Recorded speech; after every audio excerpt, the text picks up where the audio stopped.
nerds, it's Tiri. Welcome back to my show. There's a lot of things going on with World of Warcraft right now. One of the things that is coming up is PvP Season 13 is ending August 27th. Don't transfer your character to a different realm until it's over. Season 14 will begin a week after Season 13 ends, and rewards that people earn from Season 13 will be awarded. All conquests will be converted to honor, and any honor over 4,000 points will be converted to gold at a 35 silver per point rate. The honor cap will remain at 4,000, and Season 13 stuff will cost honor instead of conquest. Keep in mind, when Season 14 starts, you no longer have to have an arena team to queue up for arenas and do your thing. You can just randomly group with people, and your opponents will be gauged depending on the average rating of your group. It's speculated that with the ending of Season 13, patch 5.4 will come out. It was said at one point that the patch would come out the day that Season 13 for PvP ended, which has been announced to be the 27th.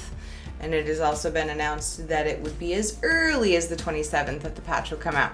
So expect it pretty soon, towards the end of August, early September. I've already heard so many complaints and some positive things about the class changes coming in patch 5.4.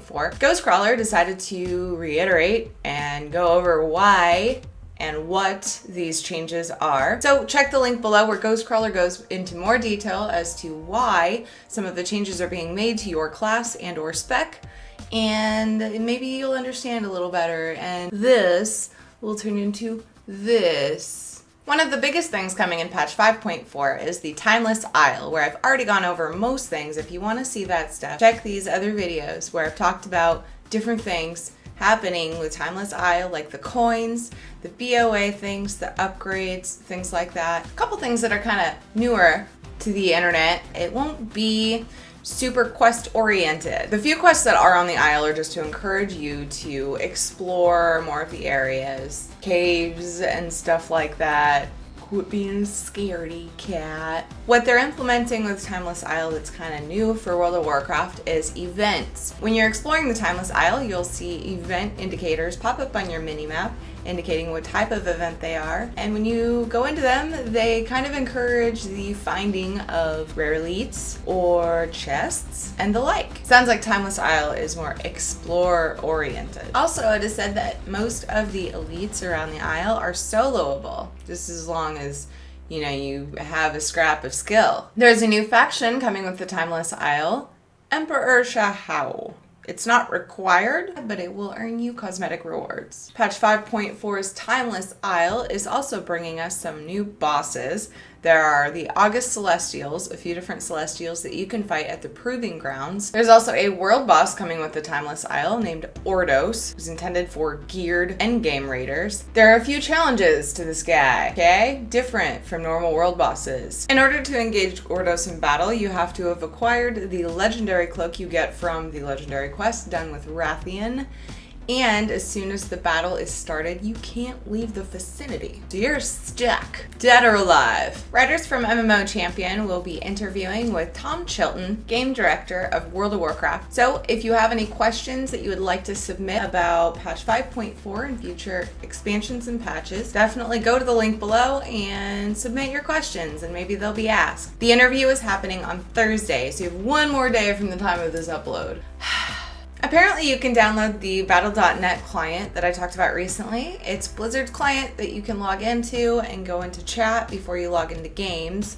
And also it links you to all of your Blizzard games. Check the link and you can try the beta version of this client. Quizcast from mmo-champion had the opportunity to interview Ghostcrawler on the 12th of August. Here are a few highlights of what I thought was most interesting when reading about this interview. Many of you might remember an Icecrown Citadel and Naxxramas and others, but these two are the ones that stick in my mind. They're laid out in such a way where you can kind of choose the order that you go to bosses. So If you have a certain raid makeup one day, you're like, you know what? This boss is probably going to be easier for us today because of who we have in our group and what classes and abilities are available to us. We're gonna go this direction. Ghostcrawler has said that the Siege of Orgrimmar raid coming in patch 5.4 will be set up in such a way that you can change the order that you do certain bosses. Cool. Also, Garrosh drops heirloom gear specific to your class on Flex, Normal, and Heroic difficulty. And this is personal loot. The first time you earn this loot, it will be for your spec that you are set to earn loot for, and anytime after that is completely random what spec it's for. Ghostcrawler has said that putting the Flex rating idea into scenarios is a thing that has been talked about and is possible for the future. So that means that you could have anywhere from 3 to 5 players when queuing up for scenarios. Now this is just a possibility, something that they've talked about. Also, another thing they've talked about as a possibility as far as flex rating goes is allowing players to go into raids with more than 25 players, so possibly up to 30. As it stands now, coming in patch 5.4, you'll be able to do anything between 10 and 25, and the difficulty of the mobs will scale accordingly. Valor points will not be converted to justice in patch 5.4, so if you want to stockpile your valor before the patch comes out, go for it. Last little bit of information for today is that it has been recently speculated that Diablo 3's next expansion will be called Reaper of Souls, so hopefully that information is announced officially at Gamescom. We will see. Well, that is my show for today. Thank you so much for watching. I appreciate your support.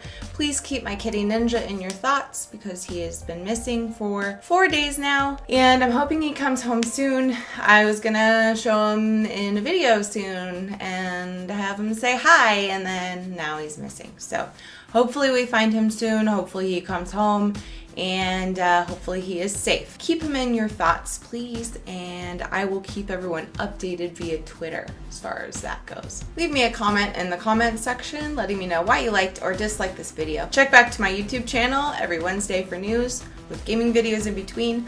Also on Friday nights at 7:45 Pacific Daylight Time, I live stream at twitch.tv/Tirinei, and I hope everybody has a great rest of the week, and I will talk to you soon. Okay? I love you all. Bye.